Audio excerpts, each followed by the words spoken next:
뇌는 기억하지 못해도 몸은 나의 과거를 기억한다. 독일 아마존 심리 1위. 트라우마를 다룬 책 중에 가장 지적이고 유용한 책. 20대 A씨는 높은 곳에서 떨어지는 꿈을 유난히 자주 꾼다. 게다가 조금만 높은 곳에 올라가도 식은땀이 날 정도로 공포감을 느낀다. 다른 사람들은 공포까지 느끼지 않는 적당한 높이에만 올라가도 A씨는 민감하게 반응한다. A씨 스스로도 자신이 왜 이런 공포감을 갖게 되었는지를 잘 알지 못한다. 30대 B씨는 극도로 예민한 성격이다. 누군가 자신에게 조금만 싫은 소리를 해도 자신에 대한 공격으로 받아들이고는 쏘아붙인다. 심지어는 진심으로 자신을 위해주는 사람에게 칭찬을 들어도 고지고대로 받아들이지 않고 부정적으로 해석해서 삐딱하게 반응한다. 그러다 보니 B씨 주변에는 친구가 없다. 사람들은 그런 B씨가 무서워서 웬만하면 말을 걸지 않으려고 노력한다. 그러면 B씨는 혼자 속으로 되뇌인다. 역시 아무도 믿을 수 없어. C씨는 어린 시절 알코올 중독과 가정폭력을 일삼던 아버지의 영향으로 40대가 된 지금 우울증을 앓고 있다. 수년간 자신의 트라우마를 해결하기 위해 상담 치료를 받았다. 심리 분석을 통해 자신의 문제가 뭔지, 상처가 뭔지 어느 정도 이해하게 되었다고 생각한다. 그런데 그럼에도 불구하고 몸에 배어있는 부정적인 습관과 말투 등에서 벗어나지 못해 괴로워하고 있다. 몸의 심리학으로 생각, 감정, 인생을 바꾸는 방법. 우리를 지배하는 건 정신이 아니라 몸이다. 고소공포증을 갖고 있는 A씨, 너무 예민해서 사회성이 떨어지는 B씨, 우울증을 앓고 있는 C씨. 이들의 공통점은 무엇일까? 모두들 짐작하다시피 어린 시절의 나쁜 기억 때문에 생긴 트라우마를 안고 있다는 점이다. 40이 넘었는데 아직도 부모를 원망하는 사람, 환갑이 넘었는데도 초등학생 때의 습관을 버리지 못하는 사람. 인간은 왜 이렇게 질기도록 어린 시절의 기억에서 쉽게 벗어나지 못할까? 어린 시절의 상처에서 벗어나 새로운 사람으로 다시 태어나려면 어떻게 해야 할까? 정말 나를 바꾸는 건 불가능한 일일까?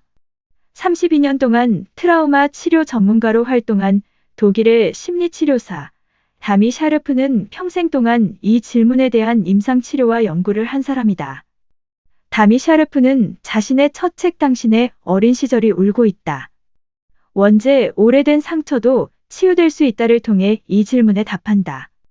그녀가 말하는 핵심 주제는 인식과 이성을 강조하는 상담 치료에서 한 걸음 더 나아가 몸과 관계 위주로 심리치료를 해야 한다는 것이다. 그것은 우리 몸 특히 뇌와 온몸에 퍼져 있는 신경회로가 갖고 있는 구조적 특성 때문인데 우리가 기억하지 못하는 어린 시절의 경험들도 생애 초기 몸과 뇌의 구조 형성에 지대한 영향을 미쳐서 지금도 우리 삶에 영향을 주고 있기 때문이다. 앞서 예로 든 A씨의 경우 저자는 이 사람이 자신조차 기억하지 못하는 어린 시절 침대에서 떨어진 경험이 있기 때문이라고 설명한다.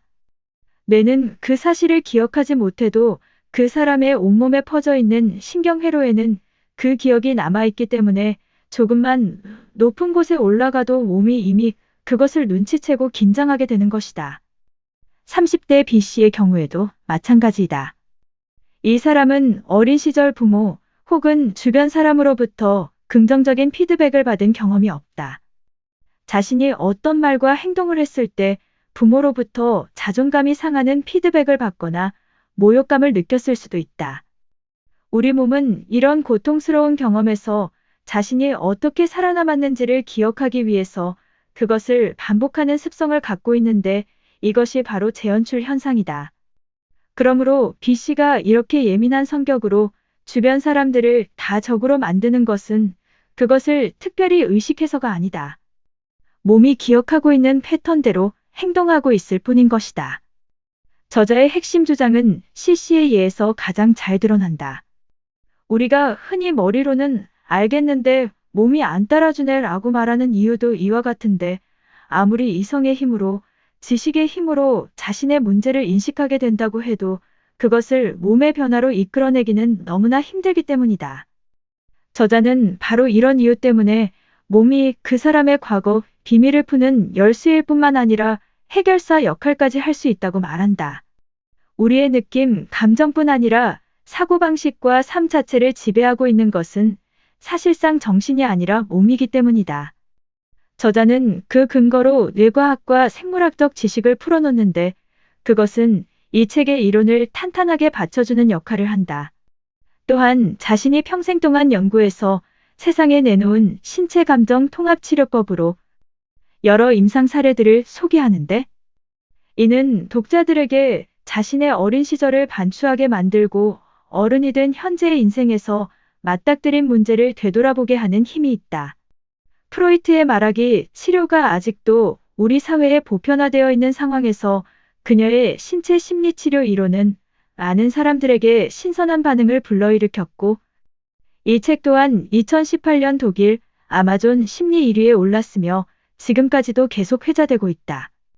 OECD 국가 중 자살률 1위 2018년 통계라는 불명예에 시달리고 있는 우리나라 독자들에게도 저자의 이론과 임상 사례들은 매우 의미심장한 메시지를 전달해 줄 것이다. 어린 시절을 반복 재생하고 있다면 주목할 책. 트라우마는 매우 보편적 현상이다.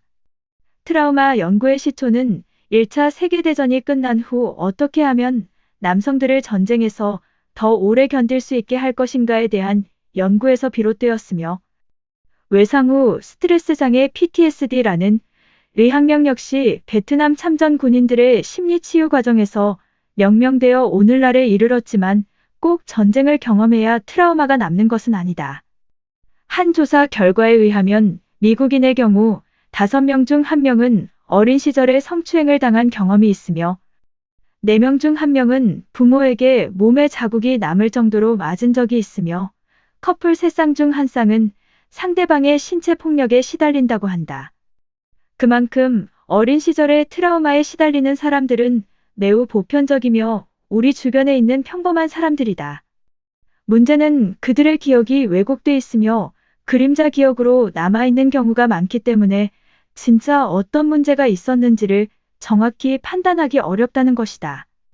몸의 심리학을 주장하는 저자 다미 샤르프는 어떤 사람의 말보다 몸이 주는 메시지가 그 사람의 과거를 어느 정도 보여준다고 주장하는데 평소 여기에 해당하는 증상이 있는 사람은 이 책을 더욱 흥미롭게 읽을 수 있을 것이다.